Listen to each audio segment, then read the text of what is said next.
எதிர்த்து பேசிட்டு வணக்கம். இது நேர்பட பேசு. இந்த நிகழ்ச்சியின் மூலமாக மீண்டும் உங்களை சந்திப்பதில் மிக்க மகிழ்ச்சி. இன்றைய சிறப்பு நேர்பட பேசுவில் 2 அமர்வுகள் 2 முக்கியமான பிரச்சனைகளை குறித்து விவாதிக்க இருக்கின்றோம். முதல் அமர்வில் நம்முடைய விவாதத்திற்கான பொருள் இன்றைக்கு தமிழகம் முழுவதும் நடைபெற்றிருக்கக்கூடிய கடையடைப்பு போராட்டம். திராவிட முன்னேற்ற கழகத்தின் சார்பில் ஒரு அனைத்து கட்சி கூட்டம் கூட்டப்பட்டு அந்த கூட்டத்தின் முடிவில் எடுக்கப்பட்ட ஒரு முடிவின்படி இன்று அனைத்து கட்சிகளினுடைய ஆதரவோடு ஒரு முழு கடையடைப்பு போராட்டத்தை நடத்தியிருக்கிறோம் என்று திராவிட முன்னேற்ற கழகத்தின் சார்பில் அறிவிக்கப்பட்டிருக்கிறது. இந்த கடையடைப்பு போராட்டம் பெரிய அளவில் வெற்றியை பெற்றிருக்கிறது என்றும் திமுக தரப்பில் சொல்லப்படுகிறது. ஒரு சில கட்சிகள் இதில் பங்கேற்கவும் இல்லை. இந்த விவசாயிகளுக்கு ஆதரவான தமிழகத்தில் நடைபெற்ற முழு கடையடைப்பு போராட்டம் ஆக்கப்பூர்வமான பலன்களை தருமா அல்லது இந்த போராட்டம் வெறும் அரசியல் நோக்கம் கொண்டதா? இதுவே முதல் அமர்விற்கான விவாத பொருளாக இருக்கிறது. முதல் அமர்வில் நம்மோடு இணைகிறார்கள் அஇஅதிமுக அம்மா அணியின் சார்பில் திரு வி.பி. கலைராஜன் அவர்கள். வணக்கம் சொல்லி வரவேற்கிறேன். திராவிட முன்னேற்ற கழகத்தின் சார்பில் சட்டப்பேரவை உறுப்பினர் திரு மா. சுப்பிரமணியன் அவர்கள் இணைகிறார். வணக்கம் சொல்லி வரவேற்கிறேன். தமிழ் மாநில காங்கிரஸ் கட்சியின் சார்பில் அதனுடைய மூத்த தலைவர்கள் ஒருவரான திரு ஞானதேசியன் அவர்கள் நம்மோடு இணைகிறார். அவருக்கும் என்னுடைய வணக்கம், வரவேற்கிறேன். பயணிக்கலாம். திரு சுப்பிரமணியன், உங்களிடமிருந்தே தொடங்கலாம் அப்படின்னு நினைக்கிறேன். இது விவசாயிகளுக்கான போராட்டம் அப்படிங்கிறத தாண்டி இதுல வேற எந்த அரசியல் நோக்கமும் இல்லையா? இல்ல, அரசியல் நோக்கம் இருக்குதுன்னு சொல்றதுதான் ஒரு நோக்கத்திற்குரிய செய்தியாகவே இருக்கிறது. என்னன்னா, இது முழுக்க முழுக்க வணக்கத்திற்குரிய தளபதி அவர்கள் கடந்த 16ஆம் தேதி சென்னையில் அனைத்து கட்சி தலைவர்கள் கூட்டத்தை கூட்டி இன்றைக்கு பெருமதிப்பிற்குரிய ஐயா கண்ணு அவர்களின் 41 நாள் மிகப்பெரிய அளவிலான போராட்டம் இந்தியாவையே ஒரு மிகப்பெரிய அளவில் குலுங்க வைத்த போராட்டம் என்று சொல்ல வேண்டும். அந்த அளவுக்கான ஐயா கண்ணுவின் போராட்டம் டெல்லியை இன்றைக்கு கலக்கி கொண்டிருந்த போராட்டங்கள். அவரை நேரடியாக சந்தித்து அவரிடத்தில் சொன்னதற்கு ஏற்ப இன்றைக்கு அனைத்து கட்சி தலைவர்கள் கூட்டத்தை கூட்டி அந்த கூட்டத்தில் எடுக்கப்பட்ட முடிவுதான் இன்றைக்கு 25ஆம் தேதி நடைபெற்றிருக்கிற இந்த முழு அடைப்பு போராட்டம். எனக்கு தெரிந்து நான் 1976 அரசியலில் பயணித்து வருகிறேன். ஒரு 41 ஆண்டு காலமாக. இந்த 41 ஆண்டு காலத்தில் எத்தனையோ முறை முழு அடைப்பு போராட்டங்கள் பல்வேறு நோக்கங்களுக்காக நடத்தப்பட்டிருக்கிறது. அந்த போராட்டங்களையும் பார்த்திருக்கிறோம். ஆனால் இன்றைக்கு நடைபெற்ற போராட்டம் உண்மையிலேயே ஒரு மிகப்பெரிய அளவில் அந்த விவசாயிகளின் உயிர் பிரச்சனைக்காகவும் அவர்களின் உரிமையை மீட்டெடுப்பதற்காகவும் நடத்தப்பட்ட இந்த போராட்டம் மிகப்பெரிய அளவிலான வெற்றியை பெற்றிருக்கிறது. உதாரணத்திற்கு ஒன்றை சொல்ல வேண்டும் என்றால், அதுக்குள்ள வரேன். நான் போராட்டம் எந்த அளவுக்கு வெற்றி பெற்றிருக்கிறது அப்படிங்கறதுல நம்ம நிச்சயமா பேச போறோம். அடிப்படையிலான கேள்வி, போராட்டத்திற்கான நோக்கம் அனைத்து கட்சிகளையும் அழைத்தது அரசியல் நோக்கம் கொண்டதா? இது வெறுமனே விவசாயிகளுக்கான என்ற அவர்கள் மாண்டு மடிந்து கொண்டிருக்கிற, பட்டினியால் செத்து மடிந்து கொண்டிருக்கிற விவசாயிகளை காப்பதற்கும் அவர்களுடைய உரிமைகளை நிலைநாட்டுவதற்குமான போராட்டம் மட்டும்தான். இதுல எந்த விதமான உங்க கூட்டணியில் இணைந்து கடந்த தேர்தலை சந்தித்த டாக்டர் கிருஷ்ணசாமி, புதிய தமிழகம் கட்சியினுடைய தலைவர் சொல்றார், இது ஒரு புதிய கூட்டணியை நோக்கி இவங்க நகர்றாங்க, இந்த போராட்டத்தால் எந்த பலன்களும் ஏற்பட போவதில்லை, இதனால பொருளாதார ரீதியான இழப்பு தாங்கிறார். அவர்களுடைய பார்வையை பொறுத்தது. இப்ப 2 நாட்களுக்கு முன்னால் பாரதிய ஜனதா கட்சியின் மாநில செயலாளர் பெருமதிப்பிற்குரிய அம்மையார் தமிழிசை சவுந்தரராஜன் சொன்னாங்க, இன்னைக்கு ஏதோ போராட்டத்துல பெரிய அளவில் வன்முறை வெடிக்க போகிறது, சட்டம் ஒழுங்கு சீர்குலைய இருக்கிறது. அது மாதிரி அவருடைய எண்ணத்தை வெளிப்படுத்தினார். ஆனா என்ன நடந்தது? பாஜக திராவிட முன்னேற்ற கழகத்தை கருத்தியல் ரீதியாகவும் அரசியல் ரீதியாகவும் கடுமையாக எதிர்க்கக்கூடிய கட்சி. ஆனால் உங்க கூட்டணியில இருந்து போன சட்டப்பேரவை தேர்தலில் போட்டி இல்லையா? அதுதானே இப்ப கூட்டணிங்கிறது தேர்தலோட இருந்தது. அதுக்கப்புறம் இப்ப அவர் கூட்டணியில் இல்ல. அந்த இடத்துல அந்த கேள்வி வருகிறது. செயல்பாடுகளில் டாக்டர் கிருஷ்ணசாமி திமுகவுடன் இணைந்து செயல்படவில்லை. அந்த இடத்துலதான் அந்த கேள்வி வருது. தேர்தலையும் கூட கூட்டணி என்பது இல்ல. திரு கிருஷ்ணசாமி அவர்கள் ஒரு கூட்டணி மாற்றத்திற்கு முடிவு செய்து விட்டார் அப்படின்னு எடுத்துக்கலாம் அந்த விமர்சனத்தை.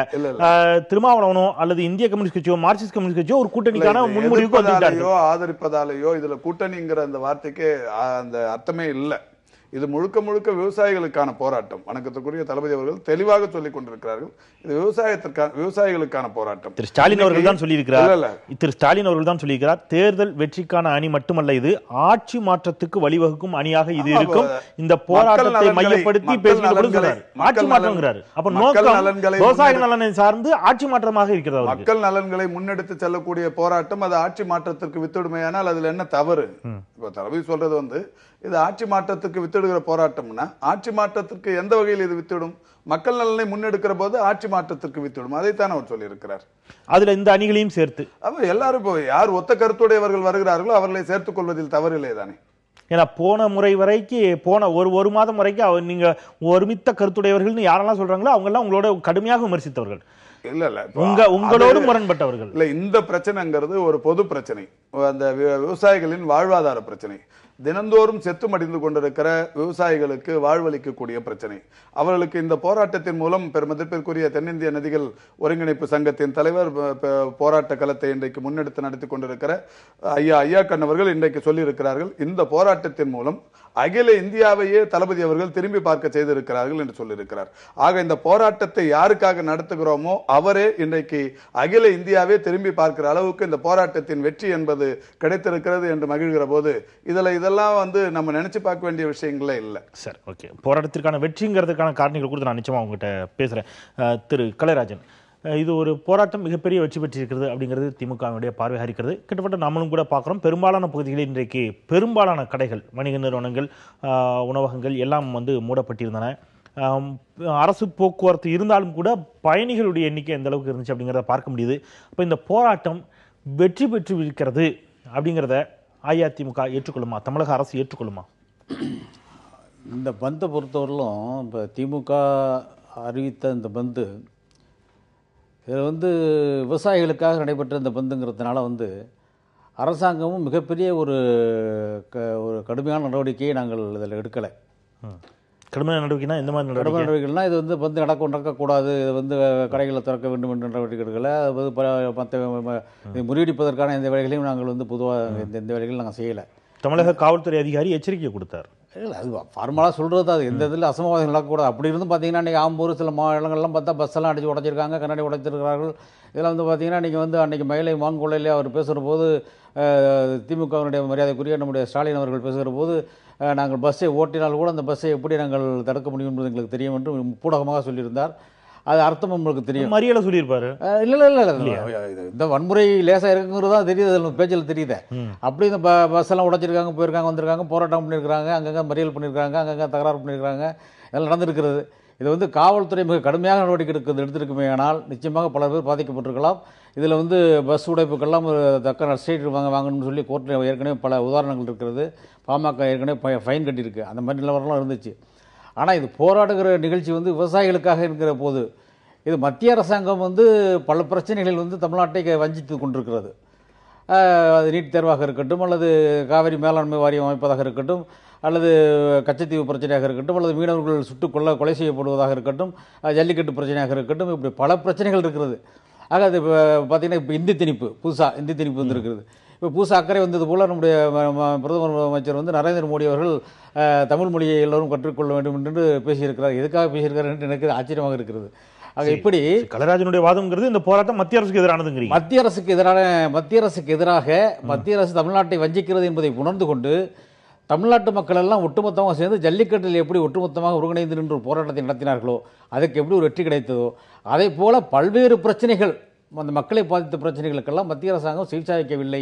எங்களிடத்தில் அவர்கள் அந்த பந்துக்கு எங்களுக்கு அழைப்பும் கொடுக்கவில்லை, ஆதரவும் கேட்கவில்லை. எங்களிடத்தில் அழைப்பு கேட்டு கொடுத்திருப்பீங்க. அழைப்பு கேட்டிருந்தால் அவங்க பேசியிருக்கலாம், வாய்ப்பு இருக்கலாம். ஒருவேளை எந்த அணிட்டு அழைப்பு கேட்கறதுங்கிற குழப்பம் இருக்குமோ, அவங்களுக்கு அணியா இருந்திருக்கீங்க. தனிப்பட்ட வகையில் மரியாதைக்குரிய விபி கலைராஜனுக்கு அழைப்பு விடுத்திருந்தால் நிச்சயம் அவர் டெல்டா மாவட்டத்தை சேர்ந்தவர், அவர் ஒத்துழைத்திருப்பார்.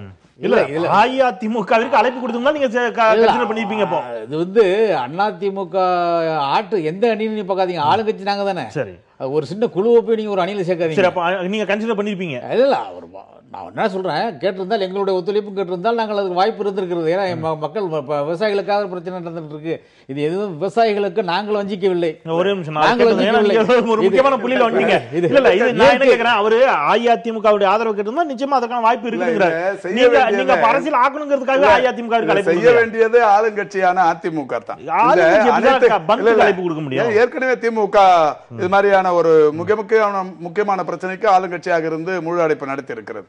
இப்ப இந்த பிரச்சனையை அனைத்து கட்சி தலைவர்கள் கூட்டத்தை கூட்டி ஐயா கண்ணுவை சந்தித்து அவரை அழைத்துக் கொண்டு போய் பிரதமரை சந்தித்திருக்க வேண்டிய முதல்வர் ஆளுங்கட்சியை சேர்ந்தவர். அவர் இந்த அனைத்து கட்சி கூட்டத்தை கூட்டியிருந்தால் ஒண்ணுமே தப்பே இல்ல. கண்டிப்பா திமுக கலந்து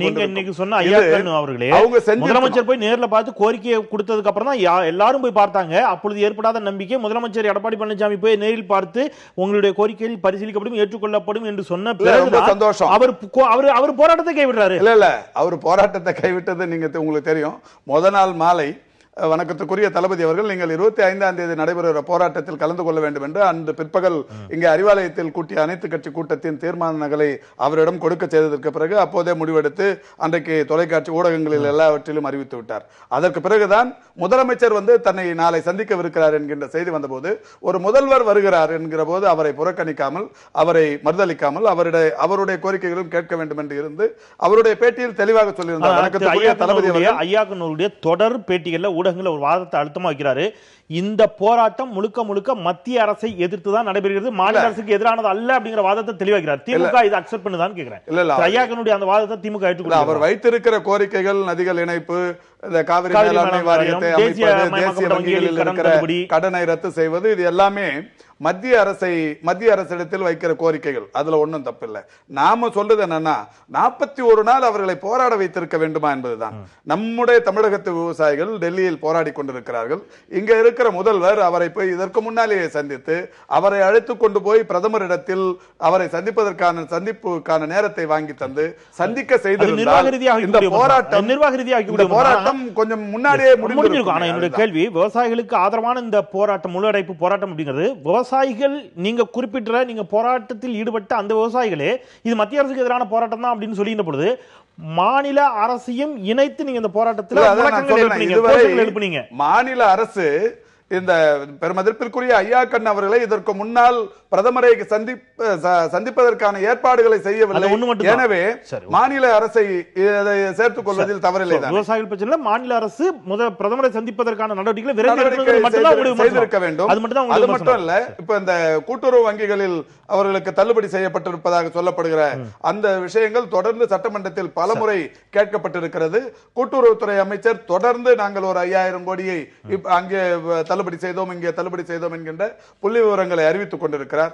ஆனாலும் விவசாயிகள் படுகிற அந்த அல்லலுக்கு, அவர்கள் படுகிற துன்பத்திற்கு இன்றைக்கு ஒரு முடிவு கிடைத்ததாக தெரியவில்லை. திரு ஞானதேசிகன், அடிப்படையில் இந்த உங்களுடைய அரசியல் வாழ்க்கையிலும் கூட நிறைய முள்ளடைப்பு போராட்டத்தை பார்த்திருப்பீங்க.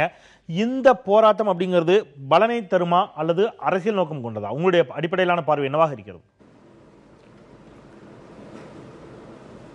இல்லை, என்னை பொறுத்த மட்டும் நான் அடிப்படையாக இது அனைத்து கட்சியினுடைய கூட்டத்தின் அடிப்படையில் எடுக்கப்பட்ட முடிவு என்பதை நான் மறுக்க ஆசைப்படுகிறேன். ஏனென்றால் அனைத்து கட்சிகளும் இந்த கூட்டத்தில், மரியாதைக்குரிய ஸ்டாலின் அவர்கள் கூட்டிய கூட்டத்தில் கலந்து கொள்ளவில்லை. இன்றைக்கு இந்த போராட்டத்திற்கு ஆதரவு தெரிவித்து பாஜக, பாமக, தமாக, டாக்டர் கிருஷ்ணசாமியுடைய புதிய தமிழகம் போன்ற கட்சிகள் ஆதரவு தரவில்லை. ஆகவே இது அனைத்து கட்சி கூட்டத்தின் பேர் எடுக்கப்பட்ட முடிவு என்பது மறுக்கப்படுகிறது. இது அங்கே கலந்து கொண்ட கட்சிகளின் முடிவு, அதன் அடிப்படையில் எடுக்கப்பட்ட ஒரு கடையெடுப்பு போராட்டம் என்றுதான் நான் அடிப்படையில் அனைத்து கட்சி கூட்டத்திற்கு தான் அழைப்பு கொடுக்கப்பட்டது. கருத்தியல் வேறு சில காரணங்களுக்காக கலந்து கொள்ளாத கட்சிகள் இருக்கும். நான் சொல்றது புரிஞ்சுங்க சார். சுப்பிரமணியம், நீங்க நீங்க கொஞ்சம் நான் சொல்றதை கொஞ்சம் புரிஞ்சுங்க. இது என்னுடைய கருத்து. ஏற்கலாம், ஏற்காமல் இருக்கலாம், அது ஜனநாயகத்தில் உரிமை. ஆனால் இது சில பேர் சேர்ந்து திருநாவுக்கரசர் சொன்னதை போல நிச்சயார்த்தம் முடிந்து விட்டது என்று மயிலை மாங்குள்ளையிலே பேசினார்.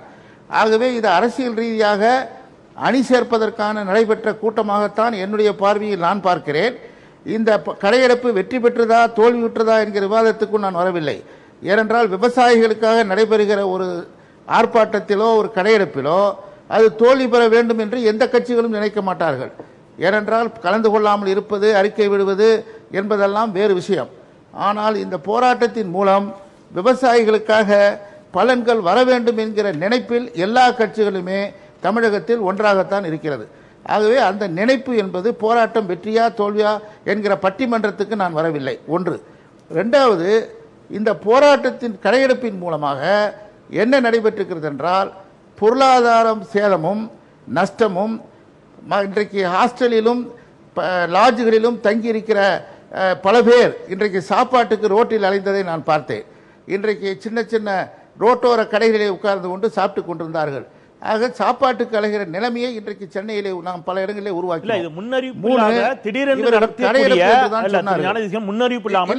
நடத்தக்கூடிய கடையடைப்பு பந்தோ கிடையாது. முன்னறிவிப்போடு தெரிந்து அறிவிக்கப்பட்டு நடத்தக்கூடிய ஒரு கடையடைப்பு. நீங்க இதற்கு முன்பு உங்களுடைய அரசியல் வாழ்க்கையில எத்தனையோ பார்த்திருப்பீங்க. பாரத் பந்த் எல்லாம் கூட நீங்க பார்த்தது உண்டு. இப்ப என்னுடைய கேள்வி, நீங்க இன்றைக்கு தமாகவில் இருந்தாலும் கூட காங்கிரஸ் கட்சியினுடைய மூத்த தலைவர் நீங்க இருந்திருக்கீங்க. பாரத்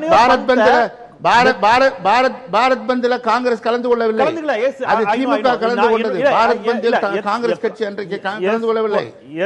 உண்மைதான். எத்தனையோ இதே மாதிரியான மாநிலங்களில், காங்கிரஸ் ஆளக்கூடிய மாநிலங்களிலும் கூட முள்ளடைப்பு போராட்டங்களை இதே மாதிரியாக நடத்திய வரலாறு உண்டு. தமாகவே தமிழ்நாட்டில் நடந்த இதற்கு முன்னால் முள்ளடைப்பு போராட்டத்தில் எத்தனை போராட்டங்கள் தவறா தப்பா இல்ல போராட்டத்தில் பங்கேற்கவே தவறா தப்பாங்கிற வாதத்துக்கோ பட்டிமன்றத்துக்கோ நான் வரவில்லை.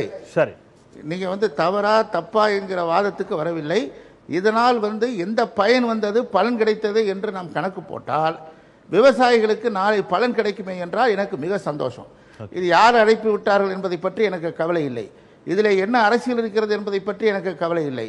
ஆனால் இதனால் நாளைக்கு விவசாயிகளுக்கு நதிநீர் இணைப்பு வந்துவிடும், 60 பல கோடி ரூபாய் இன்றைக்கு விவசாய கடன் ரத்துபடி செய்வார்கள் மத்திய அரசு என்றெல்லாம் வந்துவிட்டால் எனக்கு மகிழ்ச்சியே.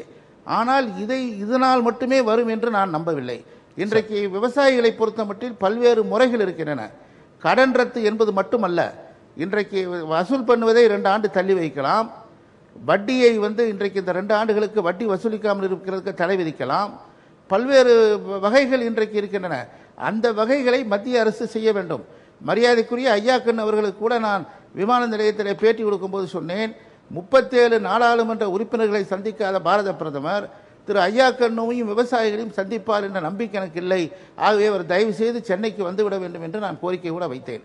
ஆகவே இன்றைக்கு மத்திய அரசு இன்றைக்கு உத்தரப்பிரதேசத்தினுடைய மேனிஃபெஸ்டோவில் பாரதிய ஜனதா கட்சி இன்றைக்கு விவசாயிகள் கடன் ரத்து அத்தனையும் நாங்கள் ஏற்றுக்கொள்வோம் என்று திரு மோடி அவர்கள் சொல்லியிருக்கிறார்கள். ஆனால் தமிழகத்திற்கு மட்டும் ஏன் இந்த மத்திய அரசு செய்ய மறுக்கிறது என்கிற கேள்வியை இன்றைக்கு யாரும் கேட்பதில்லை. இன்றைக்கு கேட்க வேண்டும், உத்தரப்பிரதேசத்துக்கு ஒரு நீதி, தமிழகத்திற்கு ஒரு நீதியா என்று. 14வது நிதி கமிஷனிலே 6000 கோடி தமிழகத்திற்கு நஷ்டம் வருகிறது. இதை யாரும் கேட்கவில்லை. இதெல்லாம் ஒருமித்த குரலில் ஒன்றுபட்டு கேட்பதற்காகத்தான் இந்த அனைத்து கட்சி கூட்டமும் முழு கடையடைப்பும் அப்படிங்கிறது திமுகவுடைய வாதம். அதை தாண்டி இது அணி சேர்க்கை அப்படிங்கிற ஒரு வாதத்தை வச்சிருக்கீங்க.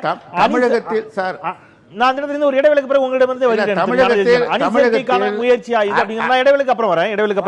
அணிசேர்க்கைக்கான முயற்சியா, அணி சேர்க்கை அப்படிங்கிறது இன்னும் 2 ஆண்டுகளில் நாடாளுமன்ற தேர்தல் வர இருக்கிறது, உள்ளாட்சி தேர்தல் வர வேண்டிய கட்டாயத்தில் இருக்கிறது. புதிய அணிகளின் சேர்க்கைக்கான ஒரு முயற்சியாகத்தான் இன்றைய முழு அடைப்பு போராட்டம் நடைபெற்றதா? நேர்பட பேசலாம் சிறிய இடைவேளைக்கு பிறகு. இன்று நடைபெற்ற முழு அடைப்பு போராட்டம் அரசியல் நோக்கம் கொண்டதா, புதிய அணி சேர்க்கைக்கான ஒரு முயற்சியா, அல்லது விவசாயிகளினுடைய பிரச்சனைகளுக்கான ஒரு தீர்விற்கான ஒரு முதல் படியா என்பது குறித்து பேசிக் கொண்டிருக்கின்றோம். திரு மா சுப்பிரமணியன் அவரும் அதான் குற்றச்சாட்டு தான் வைக்கிறார் ஞானதீசன் அவர்கள். தமிழக பாரதிய ஜனதா கட்சியுடைய மாநில தலைவர் தமிழிசை சவுந்தரராஜனுடைய அறிக்கை தற்போது வந்திருக்கிறது. அவங்க அதான் சொல்றாங்க, அப்பட்டமான சுயநலத்தின் காரணமாக இன்றைக்கு இது நடந்திருக்கிறது, ஒரு கூட்டணிக்கான அச்சாரம் இது. அதை தாண்டி பல இடங்களில் கடைகள் மிரட்டப்பட்டு மூடப்பட்டன. அதையும் தாண்டி வாழ்க்கை இயல்பு வாழ்க்கையில் தான் இருந்துச்சு, பெரிய அளவில் எந்த பாதிப்பும் இல்லை. தட் மீன்ஸ் போராட்டம் பெரிய சக்ஸஸ்லாம் சொல்ல முடியாது. இவங்க மிரட்டி கடைகளை அடைக்க சொல்லியிருக்கிறார்கள், அதுவும் கூட்டணிக்காக. இந்த போராட்டத்தின் வெற்றியை தாங்கிக் கொள்ள முடியாமல் சொல்லப்படுகிற செய்தி அது. என்னன்னா, 2 நாளுக்கு முன்னாடி அந்த அம்மா தான் சொன்னாங்க, மிகப்பெரிய கலவரம் வெடிக்க போகுது, வன்முறை வெடிக்க போகுது, தமிழ்நாடே சுடுகாடா மாறப்போகுதுலாம் சொன்னாங்க. அது அவங்க சொன்னது மட்டும் இல்லாம, அவங்க இந்த ஊடகங்கள்ல பேசுற அவருடைய செய்தி தொடர்பாளர்கள் எல்லாமே இதையே முன் வச்சாங்க. ஏதோ தமிழ்நாடு சுடுகாடாவே மாறிட போகுது, 25ஆம் தேதி நம்ம வேற தமிழ்நாட்டிலே வசிக்க முடியாத சூழல்லாம் ஏற்பட போதெல்லாம் பேசினாங்க. ஆனா இன்னைக்கு என்ன நடந்தது? சார் கூட சொன்னாரு, எங்கேயோ 1-2 இடத்துல நடந்ததுன்னு. எனக்கு தெரிஞ்சு எங்கேயுமே இல்லை. இப்போ யாரையும் போய் வற்புறுத்தி, நாங்கள் இப்போ பொதுவாக சைதாப்பேட்டையில் பஜார் சாலை, ஜீனிஸ் சாலை, குயவர் வீதி போன்ற பல்வேறு இடங்களில் நானே நேரடியாக துண்டு பிரசுரங்களை கொண்டு போய் கொடுத்து அவர்களிடத்தில் ரெக்வஸ்ட் தான் பண்ணோம். நான் இந்திய கம்யூனிஸ்ட் கட்சியின் மாவட்ட செயலாளர் எல்லாம் கொடுக்குறப்ப, சார் இது மாதிரி 25ஆம் தேதி விவசாயிகளின் வாழ்வாதாரத்தை மீட்டெடுக்கிற போராட்டம், ஆதரவு தாங்கன்னு சொல்லும்போது, சார் இதை நீங்கள்லாம் கேட்கணுமா சார்? கண்டிப்பாக நாங்கள் பண்ணுறோம். இதை விட இன்னொரு உண்மையை சொல்கிறேன். சைதாப்பேட்டையில் காய்கறி மார்க்கெட்டு, மீன் மார்க்கெட்டு 2 இருக்கு. மீன் மார்க்கெட்டு சங்க தலைவர் அதிமுக, காய்கறி மார்க்கெட் சங்க தலைவர் அதிமுக. இந்த 2 பேரிடத்தில் நான் தொலைபேசியில் தனியாக தொலைபேசியில் தொடர்பு கொண்டு இந்த மாதிரி பிரச்சனை நீங்க ஒத்துழைக்கணும்னா அவங்க 2 பேரும் சொன்ன விஷயம், எங்களுக்கு கட்சியை விட்டுருங்க, விவசாயிகளுடைய பிரச்சனை 2 பேரும் நாங்க இந்த காரணேஸ்வரர் கோயில் மார்க்கெட்டை மீன் மார்க்கெட்டையும் மூடுறோம், காய்கறி மார்க்கெட்டையும் மூடுறோம்னு மூடியே காட்டினாங்க. இது யாரையும் அதுலதான் என்னுடைய கேள்வி. அவர் நீங்க சொல்றீங்க தனிப்பட்ட முறையில் அஇஅதிமுகவை சேர்ந்த வணிகர் சங்க தலைவர்கள், மீன் மார்க்கெட் தலைவரும், காய்கறி மார்க்கெட் தலைவரும் ஆதரவுக்கு தயாரா இருக்கிறாங்க. இப்ப எதிர்க்கட்சிகள் ஒரு விமர்சனம் வைக்கிறாங்க, தமிழ்நாட்டில் ஒற்றுமே இல்ல. இப்ப நீங்க காவிரில கர்நாடகா பாஜகவும் காங்கிரசும் ஓரணியில தரலாம். இந்த மாதிரி நீங்க அழைப்பு கொடுத்திருந்தீங்கன்னா நாங்க பரிசீலித்து போகணும். கலைராஜ் சொல்றாரு, நீங்க அந்த பக்கம் வச்சு ஏன் பாத்தீங்கன்னா அதிமுகவில் இருக்கிற அடிமட்ட தொண்டர்களில் ஒரு சிலருக்கும் இந்த உணர்வு இருக்குன்னு சொல்ல வர இல்ல. நீங்க அழைப்பு கொடுத்திருந்தீங்கன்னா மேபி அஇஅதிமுக கலைராஜனை போலவே டெல்டா பாசம் கொண்ட அதிமுகவினருக்கும் இதுல அக்கறை இருக்குங்கிறது தான் நான் சொல்ல. நான் கேக்குறது திமுகவினுடைய தலைமை திரு ஸ்டாலின் அவர்கள் உங்களுடைய அதிமுகவின் ஆட்சியாளர்கள் தான். அதை நான் முதல்ல இருந்தே சொல்றேன். இந்த போராட்டத்தை முன்னெடுத்திருக்க வேண்டியவங்களே, அனைத்து கட்சி கூட்டத்தை கூட்டியிருக்க வேண்டியவங்களே ஆளுங்கட்சியை சேர்ந்த முதலமைச்சர் தான் கூட்டியிருக்கணும். இது நீங்க பிரச்சனையே திரு ஐயாக்கன்னு தெளிவா சொன்னாங்க. மரியாதைக்குரிய அண்ணன் தமாகவின் முன்னணி தலைவர் சொன்னாங்க. அவர் பேசும்போது சொன்னார், இதனால விவசாயிகளுக்கு எந்த லாபம். இந்த போராட்டத்தை நடத்தின பெருமதிப்பிற்குரிய ஐயா கண்ணவர்கள் நேத்திக்கும் முந்தனத்திக்குமே நடந்த எல்லா பேச்சுவார்த்தையிலும் அந்த பேட்டியிலையும் சொன்னார், பெருமதிப்பிற்குரிய வாசன் தலைவர் அவர்கள் என்னை அழைத்து கொண்டு போய் ஜனாதிபதி இடத்தில் 1 மணி நேரம் பேச செய்தார். திமுகவை சேர்ந்த திருச்சி சிவா நிதி அமைச்சரை காண செய்தார். பொன் ராதாகிருஷ்ணன் இன்னார பார்க்க வச்சாங்க அப்படின்னாங்க. ஆக வாசன் தலைவர் ஜனாதிபதியை சந்திக்க செய்ததற்கு அவர் மிகப்பெரிய அளவிலான மகிழ்ச்சியை தெரிவித்திருக்கிறார். ஆக தமாகவும் இந்த போராட்டத்தை பொறுத்த வரைக்கும் என்ன பண்ணிருக்கணும்னா, அவங்களும் இது இந்த விவசாயிகளுக்கான ஒரு போராட்டம் என்பதால், அவர் டெல்டா மாவட்டத்தை சேர்ந்தவர் என்பதால் அவருமே ஆதரவு அதை விடுத்து இப்ப நான் இந்த போராட்டத்துக்கு ஆதரவு தரமாட்டேன்னு சொன்னதா இன்னொரு கொஸ்டின் வச்சிருக்காங்க சகோதரர்.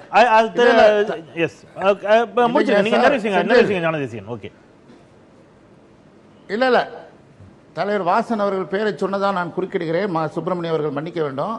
அதாவது விவசாயிகளை பற்றிய அக்கறை எங்களுக்கு மிக மிக அதிகமாக உண்டு. திரு சுப்பிரமணியம் அவர்கள் சொன்னதைப் போல திரு வாசன் அவர்கள் டெல்டா மாவட்டத்தைச் சேர்ந்தவர். அவரும் ஒரு விவசாயி, நானும் ஒரு விவசாயி தான். வேறு வக்கீல் தொழில் பண்ணினா கூட நானும் ஒரு விவசாயி தான். ஆனால் விவசாயிகள் நலன் சார்ந்து தமிழ் மாநில காங்கிரஸ் பல போராட்டங்களை முன்னெடுத்திருக்கிறது, பல ஆர்ப்பாட்டங்களை செய்திருக்கிறது. டெல்டா மாவட்டத்திலேயே 3 ஆர்ப்பாட்டங்களை நாங்கள் செய்தோம். ஆனால் இன்றைக்கு மக்களுக்கு துன்புறுகிற அளவுக்கு பலன் கிடைக்காத ஒரு கடையெடுப்பை நடத்த வேண்டாம் என்பதுதான் தமிழ் மாநில காங்கிரசினுடைய நிலையாக இருந்தது. அதைத்தான் நாங்கள் சொன்னோம். மற்றபடி அக்கறை இல்லாமல் அதனால தான் நான் வாதத்தில் வெற்றி பெற்றதா இல்ல என்னன்னா சொன்ன மாதிரி 2 பஸ் அடிபட்டு ஒரு கண்டக்டர் டிரைவர் அடிபட்டிருக்காரு. சொல்லுங்க ஞானதேசிகன், ஒரு நிமிஷம் சொல்லுங்க ஞானதேசிகன் சார். நீங்க 2 பேருந்து கல்லு வீசி தாக்கப்பட்டு ஒரு டிரைவர் கையிலே ரத்தத்தோடு வருவதை இன்றைக்கு ஊடகத்திலே பார்த்தேன். கடையெடுப்பு என்று சொல்லிவிட்டு ரோடு சாலை மறியலில் ஈடுபட்டு ஒரு 2 மணி நேரம் சாலை போக்குவரத்தை ஸ்தம்பித்தது இன்றைக்கு அறிவிக்கப்படாத போராட்டமாக நடந்தது. ஆனால் நான் தெளிவாக சொன்னேன், போராட்டம் வெற்றியா தோல்வியா என்ற பட்டிமன்றத்துக்கு நான் வரவில்லை. வெற்றி பெற வேண்டும் என்றுதான் நாங்கள் எல்லோரும் விரும்பல. அவங்க இங்க யாரும் இல்ல அந்த மாதிரியான விமர்சனங்களை வைக்கீங்களா? இல்ல ஏன்னா மறுத்து சொல்றதுக்கு அவங்க இல்லாத போது வைக்கலாம். நேரடியா பார்த்த ஒரு விஷயத்தை சொல்றேன். இன்னைக்கு சென்னை தெற்கில் நடைபெற்ற போராட்டத்தில் கலந்து கொண்டவர்கள் மார்க்சிய கம்யூனிஸ்ட் கட்சியின் தலைவர் தோழர் ஜி ராமகிருஷ்ணன், இந்திய கம்யூனிஸ்ட் கட்சியின் தலைவர் தோழர் முத்தரசன், விடுதலை சிறுத்தைகள் கட்சியின் தலைவர் திரு தொல் திருமாவளவன், அதே மாதிரி மனிதநேய காங்கிரஸ் கட்சியின் முன்னணி தலைவர்களில் ஒருவரான முன்னாள் அமைச்சர் தங்கபாலு, மனிதநேய மக்கள் கட்சியின் மாநில அமைப்பு செயலாளர் தாம்பரத்தை சேர்ந்த ஒரு தோழர். இந்த மாதிரி இவ்வளவு முக்கியமான பேர் கலந்துக்கின அந்த போராட்டம் அந்த சாலை மறியல் அண்ணா சாலையை நோக்கி போய் கொண்டிருக்கிறது. சாலை மறியல் நடந்து கொண்டிருக்கிற போது காவல்துறையினர் இந்த போராட்டத்தில் ஈடுபட்ட 10,000த்திற்கும் மேற்பட்டவர்களை கைது செய்கிற முயற்சியில் ஈடுபட்டு கைது செய்து கொண்டு போய் கொண்டிருக்கிறார்கள். அப்போது கைது செய்து கொண்டு போகிற வாகனங்களின் வரிசையில் பயணிகளை சுமந்து கொண்டு வாகனமும் போகிறது, பஸ் போகிறது. நான் காவல்துறையினரை அழைத்து கேட்டேன், இப்ப நீங்க ஒரு அரசின் சார்பில் போக்குவரத்து துறை அமைச்சர் சொல்லியிருக்கிறார், பேருந்துகள் ஓடியே தீரும் என்று சொல்லியிருக்கிறார். ஏதோ விதண்டாவாதத்திற்கு அல்லது ஒரு வம்புக்காகவே அந்த பேருந்தை அவர் இயக்குகிறார் என்று கருதுகிறோம். ஆனாலும் இப்ப அது தேவையா? கொஞ்ச நேரம் அந்த பக்கம் நிறுத்தி வச்சு இல்ல அவங்களை டைவர்ட் பண்ணி எங்களெல்லாம் கைது செஞ்சு முடிச்சிட்டு கூட ஓட்டியிருக்கலாம். கைது நடவடிக்கைகள் நடைபெற்றுக் கொண்டிருக்கிற போதே கைது செய்யப்பட்ட வாகனங்கள் சென்று கொண்டிருக்கிற வழியிலேயே அப்போதே இந்த பேருந்தை பயணிகள் சுமந்து செல்கிற பேருந்தை விட வேண்டுமா என்று காவலர்களிடத்தில் கேட்டபோது வேற வழி இல்ல, இந்த வண்டி வரத்துக்கு அந்த வண்டி வந்தாதான் இந்த வண்டி வர முடியும். அதுல கூட இல்ல நாங்க போய் பாதுகாப்பா இருந்து யாரும் இந்த வண்டி மேல, ஏன்னா வணக்கத்திற்குரிய எங்கள் இயக்கத்தின் செயல் தலைவர் தளபதி அவர்கள் எங்களிடத்தில் தனித்தனியே எல்லா மாவட்ட செயலாளர்களிடத்திலும் எந்த இடத்திலையும் ஒரு சிறிய வன்முறை கூட, எந்த சிறிய களங்கம் கூட இந்த போராட்டத்தின் மூலம் நமக்கு வந்துவிடக்கூடாது, ஏற்பட்டு கூடாதுன்னு சகோதரர் ஸ்டாலின் அவர்களை கேட்கிறேன். நீங்க தூண்டிவிட்டேன்னு நான் சொல்லல, நீங்க தூண்டிவிட்டேன்னு சொல்லல, ஒரு வன்முறை நடந்திருக்கிறது. திரு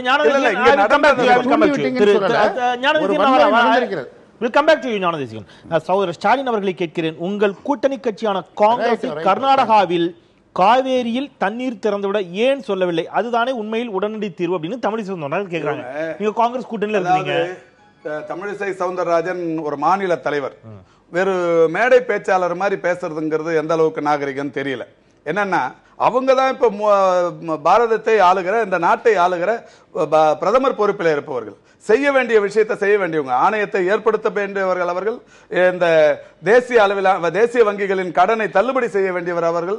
இதை விட்டுட்டு உங்க கூட்டணி கட்சி கர்நாடகாவில் இருக்கு, அங்க கேரளாவில் இருக்குன்னு சொல்றதெல்லாம் எந்த வகையில் நியாயம் தெரியல. இல்ல இதுல பண்ண வேண்டியது யாரு? முழுமையான பங்களிப்பு யாருக்கு? இப்ப ஏற்கனவே ஐக்கிய முற்போக்கு கூட்டணியின் அரசு பெருமதிப்பிற்குரிய மன்மோகன் சிங் அவர்கள் பிரதமராக இருந்த போது தேசிய கடன்களை, விவசாயிகள் பெற்ற தேசிய வங்கிகளில் பெற்ற கடன்களை தள்ளுபடி செய்யவில்லையா? 89 விபி சிங் தேசிய வங்கிகளில் பெற்ற கடனை தள்ளுபடி செய்யலையா? ஆனா பொன் ராதாகிருஷ்ணன் போன்றவர்கள் அல்லது இப்போ வந்து போன வெங்கையா நாயுடு போன்ற மத்திய அமைச்சர்கள் தொடர்ந்து சொல்லிக் கொண்டிருப்பது என்பது இது எங்களுக்கு சம்பந்தம் இல்லாதது, இது தமிழ்நாடு அரசு தான் பாத்துக்கணும்னு போய் சொல்லிட்டு போறாங்க. இப்ப சகோதரர் சொன்ன மாதிரி நான் எந்த குறிப்பிட்டே சொல்கிறேன், ஆம்பூர் போன்ற பகுதிகளில் வாகனங்கள் உடைக்கப்பட்டிருக்கிறது, அடைக்கப்பட்டு நொறுக்கப்பட்டிருக்கிறது எல்லாம் நடந்திருக்கு. அதை நான் குறிப்பிட்டு சொல்லவில்லை. அதாவது சில முற்போக்கு சில தீவிரவாத சிந்தனை உள்ளவர்கள் கூட செஞ்சுருப்பாங்க. எல்லாருக்கும் ஒரே உணர்வு இருக்காது.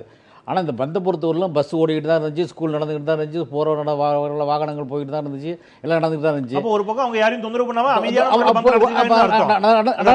நடந்துகிட்டு இருந்துச்சு. இருந்தாலும் சில இடங்களில் சில வன்முறைகள் நடந்திருக்கு அப்படிங்கிறது தவிர்க்க முடியாமல் நடந்திருக்கிறது. அது யாரும் தனிப்பட்ட முறையில் குற்றம் சொல்ல விரும்பல. எல்லா கட்சியும் பண்றப்ப சில நேரங்களில் சில அவர்கள் கைது செய்யப்பட்ட போது நடந்துச்சு. ஆனா நீங்க இப்ப இந்த சொன்னீங்க காவிரியில தண்ணி பிரச்சனை வரலன்னு திரும்ப ஸ்டாலின் அவர்கள் அங்க போய் பேசியிருக்கலாம். உண்மையிலே பேசியிருக்கலாம். கர்நாடகத்தோட அரசியல் காங்கிரஸ் அரசாங்கத்தோட கூட உட்காந்து பேசி, திருநாவுக்கரசு அழைச்சிட்டு போய் உட்காந்து பேசி எங்களுக்கு தண்ணி கொஞ்சம் கொடுக்கலாம், 2000 TMC 2000 கனஅடி தண்ணீர் கொடுக்க வேண்டும் என்று உச்சநீதிமன்றம் 10 நாளைக்கு முன்னாடி சொல்லியிருக்கு. குடிக்க கூட எங்களுக்கு தண்ணி இல்லை. முதலமைச்சரும் பேசியிருக்கலாமே எடப்பாடி பழனிசாமி. இல்ல நான் சொல்றேன், உதாரணம் சொல்றேன். இப்ப நீங்க சொன்னதுக்காக தமிழிசை பொறுப்பு இருக்குது. முதலமைச்சர் போய் பேசியிருக்காரு. கூடுதல் பொறுப்பு இருக்கு. இல்ல முதலமைச்சர் பேசியிருக்கிறார். நரேந்திர மோடி இடத்திலே பேசியிருக்கிறார். கூட்டணி கட்சியாக இருக்கிறவர்கள் இவர்களோடு இருக்கிறார்கள். நரேந்திர மோடி இடத்தில் சென்று எங்களுக்கு நியாயமான கோரிக்கைகள், பல்வேறுபட்ட கோரிக்கைகளை வைத்திருக்கிறார், பேசியிருக்கிறார். வறட்சி என்பது பொதுவான விஷயங்க. இது யாரும் இயற்கையா ஏற்படுது. இயற்கையில் என்ன சொல்றாங்க, நேற்று மழை பெய்யும், நாங்க மழை பெய்ஞ்சா. ஞானதேசிகன் அவர்கள் வைக்கக்கூடிய விமர்சனத்தை அதிமுக ஏற்றுக்கொள்கிறதா? இது புதிய அணி சேர்க்கைங்கிறார். இது அணி சேர்க்கை தான். அவர்கள் நோக்கம் இல்லாமல் எங்களுடைய ஆட்சி மாற்றத்தை ஏற்படுத்த வேண்டும் என்பதுதான். அதுல மாற்றுகிறது இல்லை. ஆட்சி மாற்றத்தைங்கிறது தேர்தல் அடுத்த 4 ஆண்டுகள் கழித்து வரக்கூடிய தேர்தல் விரைவில் துரைமுருகனே சொல்லிட்டு இருக்காரு. நான் 4 மாசம் 3 மாசம் நாட்களை கொடுத்துக்கிட்டு அண்ணா சொன்ன மாதிரி ஒரு டேஸா நம்படுன்னு விநாயகம் சொன்ன போது அண்ணா கிட்ட சொன்னாராம். அது மாதிரி நாங்கள் ரொம்ப அவர் ஸ்டெப்ஸ் ஆர் மெஷர்டுன்னு நான் சொல்லிட்டு இருக்கேன். அது மாதிரி எங்கள் ஸ்டெப்ஸ் ரொம்ப எடப்பாடி ரொம்ப அமைதியாக நம்ம எடுத்து ஒவ்வொரு அடிகளாக பார்த்து வச்சுட்டு இருக்காரு. இவங்க கனவு நிச்சயமாக இலவுகாத்த கிளியாகத்தான் இருக்க வேண்டும். ஆட்சி மாற்றம் என்பது இப்பொழுது வரப்போறதில்லை. நாங்கள் எங்களுக்குள் குழப்பம் இருந்தாலும் 122 பேர் மெஜாரிட்டி நாங்கள் வச்சிருக்கிறோம். ஆனால் இவர்கள் அந்த மெஜாரிட்டி நிரூபிக்க வேண்டும் என்கிற போது ஒரு சூழல் என்பது அதிமுகவை பொறுத்தவரை கடந்த 2-3 மாதங்களாகவே நடைபெற்று சட்டமன்றத்துக்குள்ளே எப்படி எல்லாம் கலெக்டா செய்தார்கள் என்பது, சபாநாயகர் இருக்கையில உட்கார்ந்திருந்தார்கள் என்பதெல்லாம் நீங்க பாத்தீங்க. இது பல பிரச்சனை நடந்துச்சு. ஆனா ஒன்று சொல்றேன், பந்த் என்பது எப்படி வெற்றி பெற்றதுன்னு சொன்னால் உதாரணத்துக்கு ஒன்று சொல்றேன். இவங்க தலைவர் செயல் தலைவர் கருணாநிதி போகிற போது கூட காங்கிரஸ்ல அங்க கூட்டணி கட்சியா இருக்க போது போய் பேசுனது இல்லைங்க. ஸ்டாலின் பேசலன்னு சொல்லுவாங்க, அவங்களே பேசுனது இல்லை. அதனால எங்க தலைவர் வந்து புரட்சி தலைவர் எம்ஜிஆர் இருக்கிறப்ப ஈழத்துக்காண்டி பந்து அறிவிச்சாரு. அப்ப எல்லாருமே ஒத்துழைப்பு கொடுத்தாங்க. அதே மாதிரி எங்க புரட்சி தலைவர் எம்ஜிஆர் கட்சி விட்டு நீக்கினாங்க பாருங்க. 25/10/1974 ஒரு பந்து நடந்துச்சுங்க. எந்த வன்முறையும் இல்லாமல், எந்த கடையடைப்பு, அதாவது எல்லாமே பயங்கர அந்த பந்து தாங்க பந்துங்கிறது. திரு ஞானதேசிகன், அடிப்படையில் இது அணி சேர்க்கைக்கான முயற்சி அப்படின்னு சொன்னா இரண்டு விதமான பார்வை வைக்கப்படுகிறது. திரு கலைராஜன் ஒரு பார்வை வைக்கிறாரு, மாநில அரசிற்கு எதிராக இவர்கள் அணி சேர்க்கையில் ஈடுபடுவதற்கான ஒரு முயற்சி இது. ஆட்சியை ஏதாவது இடத்துல அந்த ஆட்சியை நீக்கிவிட்டு அல்லது கலைத்து விட்டு தேர்தலின் மூலமாக அல்லது வேற ஏதோ வழியின் மூலமாக திமுக ஆட்சிக்கு வர வேண்டும் என்பது போன்ற ஒரு விமர்சனத்தை அவர் வைக்கிறாரு. நீங்க அணி சேர்க்கைங்கிற அதே வாதத்தை பயன்படுத்துறீங்க. இந்த நீங்க குறிப்பிட்ட அணி சேர்க்கை அப்படிங்கிறது எதற்கான அணி சேர்க்கையாக நீங்கள் பார்க்கிறீர்கள்? தேர்தல் அணி சேர்க்கை என்பது வருகிற தேர்தலை நோக்கி அணி சேர்க்கைக்கான அடித்தளத்தை அவர்கள் நாடாளுமன்ற தேர்தலா அல்லது சட்டப்பேரவை தேர்தலா? உள்ளாட்சி அது தவறு இல்லை. அணி சேர்ப்பது என்பது எல்லா அரசியல் கட்சிகளுடைய தார்மீக உரிமை. நான் அதை தவறாக சொல்லவில்லை. ஆனால் அதற்கான முயற்சி தான் இன்றைக்கு இந்த கடையெடுப்பினுடைய ஒரு ஒரு கருவாக இருக்கிறது என்பது என்னுடைய கருத்து. அதிலே தவறில்லை என்பதும் என்னுடைய கருத்து. அந்த சட்டப்பேரவை தேர்தலை விரைவிலேயே கொண்டு வருவதற்கான முயற்சிங்கிறார் கலைராஜன். நீங்க அதை ஏத்துக்கிறீங்களான்னு கேக்குறேன். அதாவது ஒண்ணு தெரியுது எனக்கு, என்ன தெரியுதுன்னா, ஏதாவது ஒரு பிரச்சனைனா உடனே சட்டமன்றத்தை கூட்டுங்கள் என்று அடிக்கடி இவர்கள் மனு தருகிறார்கள். அப்படி சட்டமன்றத்தை கூட்டுகிற போது ஏதாவது 15 சட்டமன்ற உறுப்பினர்கள் மாறி ஆட்சி கவுழுமா என்கிற நோக்கம் கூட இருக்கலாம், எனக்கு தெரியாது. ஆனால் எதற்கெடுத்தாலும் சட்டமன்றத்தை கூட்டுங்கள் என்று சொல்வது சமீப காலமாக அதிகமாகிக் கொண்டிருக்கிறது. திரு துரைமுருகன் அவர்கள் 6 மாதத்திற்குள் ஆட்சி கவிழும் என்று ஆருடம் பேர சொல்கிறார். அது எப்படி நடக்க போகுதுங்கிறது வருகிற காலங்களில் தான் தெரியும். ஆனால் இந்த எங்கள் பார்வையில் இந்த விவசாய போராட்டம் என்பது மக்களை துன்புறுத்துவது என்பதை தவிர நாளைக்கு ஏதாவது அதனால் பலன் வரைய போகிறதா என்று கேட்டால் என்னை பொறுத்த மட்டில் இல்லை என்ற பதில் தான் எனக்கு தெரிகிறது. இல்ல, அங்கொன்றும் இங்கொன்றுமாக சில பிரச்சனைகள் நடக்கிறதா நீங்களும் குறிப்பிடுறீங்க. ஆனா மக்களை துன்புறுத்துறது அப்படிங்கிற வார்த்தையை நீங்க திருப்பி வச்சீங்க. அது மிகப்பெரிய அளவிலான அசம்பாவிதங்கள் எதுவும் நடந்ததாக எங்கேயும் பதிவாக ஞானதேசிகன் அவர்கள் மீண்டும் மக்களை துன்புறுத்தக்கூடிய ஒரு போராட்டம் அப்படின்னு அந்த வாதத்தை திருப்பி வைக்க வேண்டிய அவசியம் என்ன வருகிறது? இல்ல துன்புறுத்துவது என்கிற வார்த்தை தவறென்றால் கஷ்டப்படுத்துவது என்று மாற்றிக்கொள்கிறேன். துன்புறுத்துவது என்பது நான் சொல்வது வன்முறை அல்ல. அந்த வன்முறையும் இவர்கள் தூண்டியதாக நான் சொல்லவில்லை. திரு கலைராஜன் சொன்னதை போல எங்கோ அங்கொன்று இங்கொன்று இன்னைக்கு 2 பஸ் உடைஞ்சதை ஊடகத்தில் பார்த்தோம். யாராவது 2 பேர் எரிஞ்சிருக்கலாம், அது வேற விஷயம். இவங்க தூண்டி விட்டு அதெல்லாம் செய்யல. பெரும்பாலும் அமைதியாக நடந்தது, அதில் மாற்றம் இல்லை.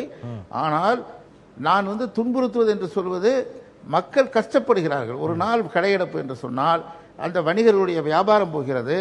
இன்றைக்கு பொருளாதாரம் அன்றைக்கு நஷ்டம் வருகிறது. கடைகள் அடைக்கப்பட்டிருக்கின்றன, ஹோட்டல்கள் அடைக்கப்பட்டிருக்கின்றன.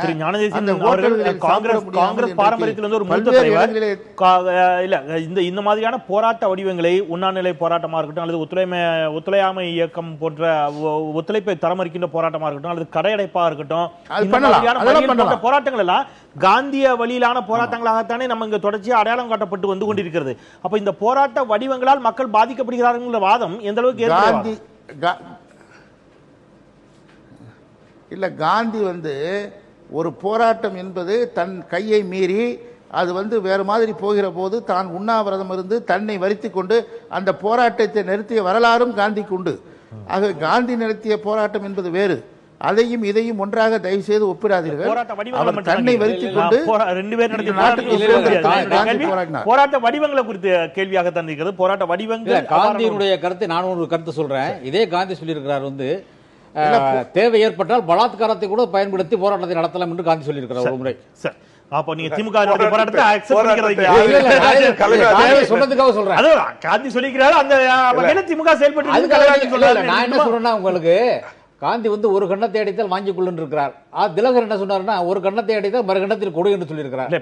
ஆக 2 போராட்டங்களுடைய வாதம் இப்ப திமுகவுக்கு ஆதரவாக நான் சொல்லவில்லை. வன்முறை என்பது வேண்டாம் என்பதுதான் என்னுடைய கருத்து. நம்ம ஒரு சிறிய இடைவேளைக்கு பிறகு திரும்ப உங்களிடமிருந்து ஒரு சிறிய இடைவேளைக்கு பிறகு அந்த இடத்திலிருந்து தொடரலாம். இணைந்திருங்கள். நேர்பட பேசலாம் சிறிய இடைவேளைக்கு பிறகு. நேர்பட பேசலாம் சிறிய இடைவேளைக்கு பிறகு. இன்று நடைபெற்ற திராவிட முன்னேற்றக் கழகம் மற்றும் அதனுடைய தோழமை கட்சிகள் நடத்திய முழு அடைப்பு போராட்டம் அரசியல் கூட்டணிக்கான அணி சேர்க்கையா அல்லது விவசாயிகள் பிரச்சனைகளுக்கான தீர்வை நோக்கிய ஒரு முதல் படியா என்பதை குறித்து விவாதித்துக் கொண்டிருக்கின்றோம். திரு மா சுப்பிரமணியன், ஒரு ஸ்டேட்மெண்ட்டை எஸ் இது விவசாயிகள் நலன் சார்ந்தது மட்டும்தான், நிச்சயமா ஃபியூச்சர்ல கூட்டணியா மாறுவதற்கான வாய்ப்பே இல்லைன்னு உங்களால உறுதியாக சொல்ல முடியுமா?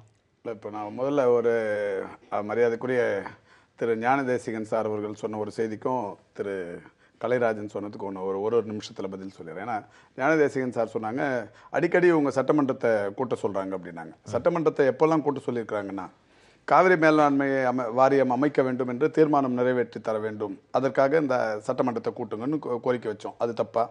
நீட்டு தேர்வுக்கு எதிராக இந்த சட்டமன்றத்தில் ஒரு தீர்மானம் போட்டு அனுப்பணும்னு ஒரு கோரிக்கை வச்சோம். இப்போ போன வாரம் கூட சட்டமன்றத்தை கூட்ட வேண்டும் என்று சபாநாயகரை சந்தித்து தமிழகத்தின் எதிர்க்கட்சியின் தலைவர் வணக்கத்துக்குரிய தளபதி அவர்கள் ஒரு கடிதத்தை தந்தார்கள். எதுக்குன்னா, பட்ஜெட் முடிஞ்சிருச்சு, அதுக்கப்புறம் அந்தந்த துறை வாரியான வாதங்கள் நடைபெற்று துறை வாரியான வாதங்களுக்கு பிறகு சட்டமன்ற உறுப்பினராக இருந்தவர் இவருக்கு தெரியும்.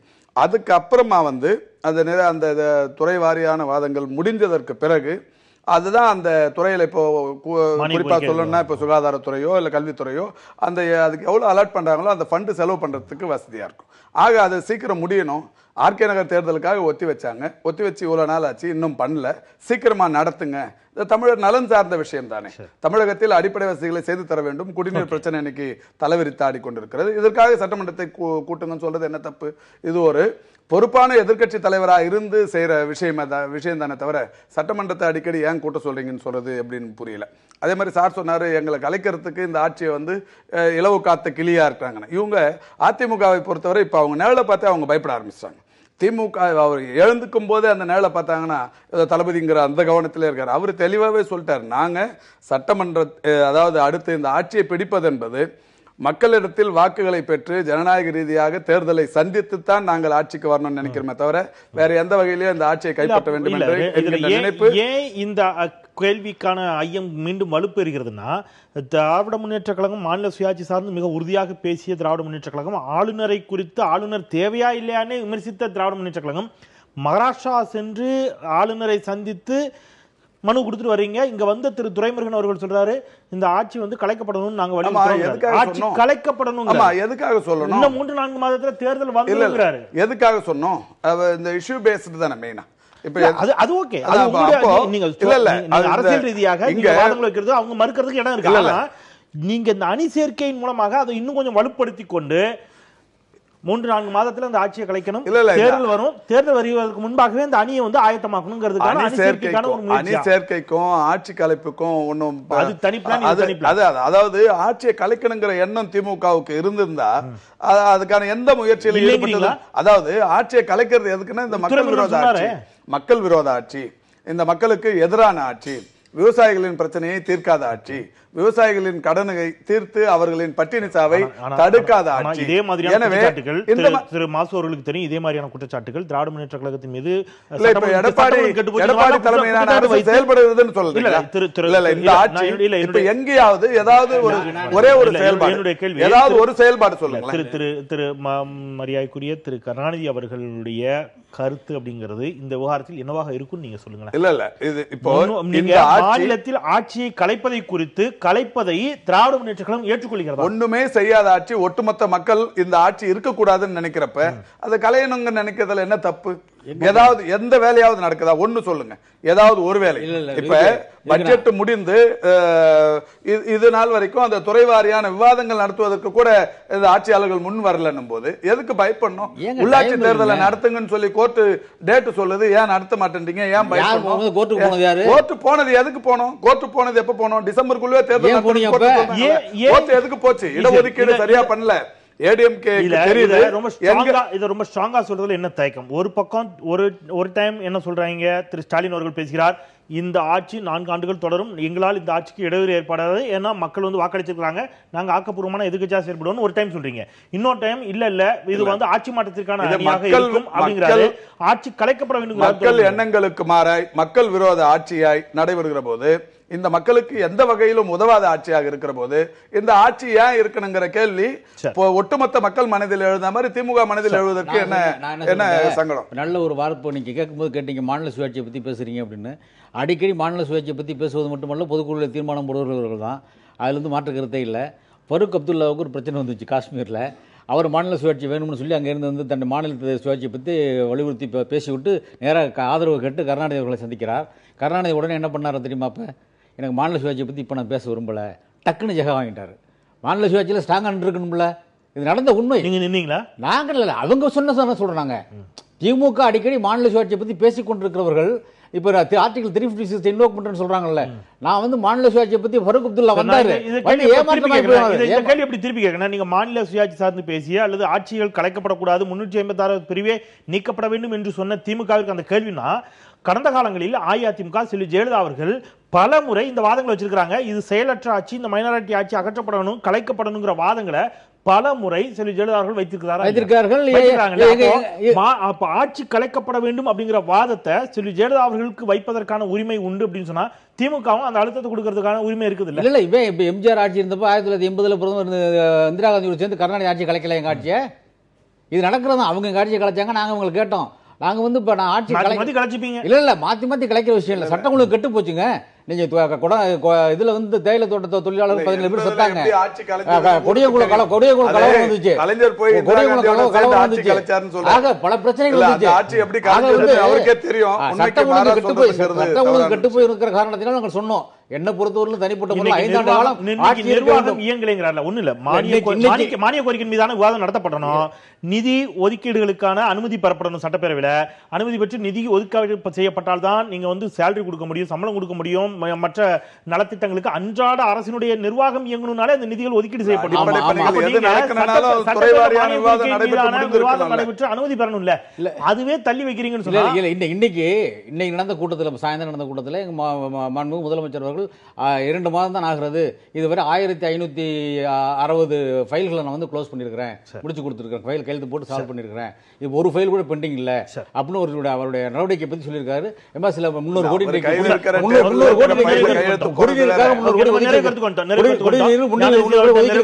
ஒற்றை வரல மட்டும் திரும்ப போனோம். ஒற்றை கருத்து நான் கேட்டேன். செயல்படாத ஆட்சி என்பது நீங்க சொல்லக்கூடாது. கூட்டணியாக மாறுமா இல்லையா? இது கூட்டணியா மாறினா என்ன தவறு இருக்குங்கிறது அது ஓகே.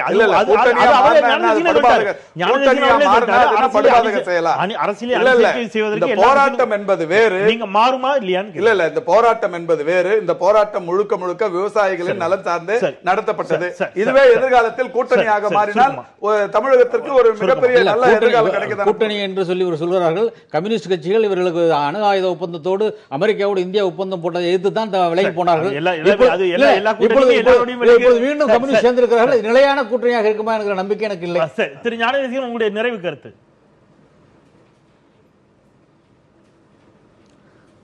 அதாவது நாம் பேசிக்கிறது வந்து இப்ப விவசாயிகளை பத்தி, அதனால வேறு இடத்துக்கு நம்ம போக வேண்டாம்.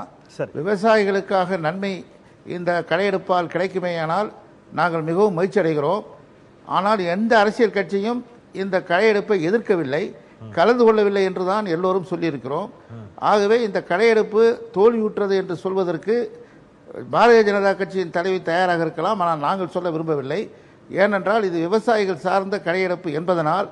ஆனால் அதே நேரத்தில் இந்த கடையெடுப்பால் விவசாய பிரச்சனைக்கு முற்றுப்புள்ளி வந்துவிடாது என்பதும், பொதுமக்களுக்கு இடைஞ்சல் ஏற்பட்டது என்பதை தவிர இந்த கடையெடுப்பால் எந்த பயனும் யாருக்கும் இல்லை என்பதுதான் என்னுடைய நிறைவான கருத்து. சரி, நன்றி திரு ஞானதேசிகன். உங்களுடைய கருத்துக்களுக்கும் இணைவிற்கும் நன்றி.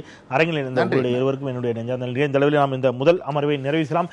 2வது அமர்விற்கான நம்முடைய விவாத பொருளாக இருக்கிறது உள்வட்ட சாலைகளாக மாற்றப்படக்கூடிய ஒரு முயற்சியில், நெடுஞ்சாலைகளை உள்வட்ட சாலைகளாக மாற்றுவதற்கான முயற்சியில் தமிழக அரசு ஈடுபட்டிருக்கிறது. காரணம், டாஸ்மாக் கடைகள், நெடுஞ்சாலைகளில் இருக்கக்கூடிய டாஸ்மாக் கடைகள் மூடப்பட வேண்டும், மதுபான கடைகள் மூடப்பட வேண்டும் என்ற உச்சநீதிமன்ற தீர்ப்பு. அதனுடைய நீட்சியாக நெடுஞ்சாலைகள் உள்வட்ட சாலைகளாக மாற்றப்படுவதற்கான முயற்சியில் தமிழக அரசு ஈடுபட்டிருக்கிறது. ஏற்புடையதா? பேசலாம் ஒரு சிறிய இடைவேளைக்கு பிறகு. எதிர்த்து பேசிட்டு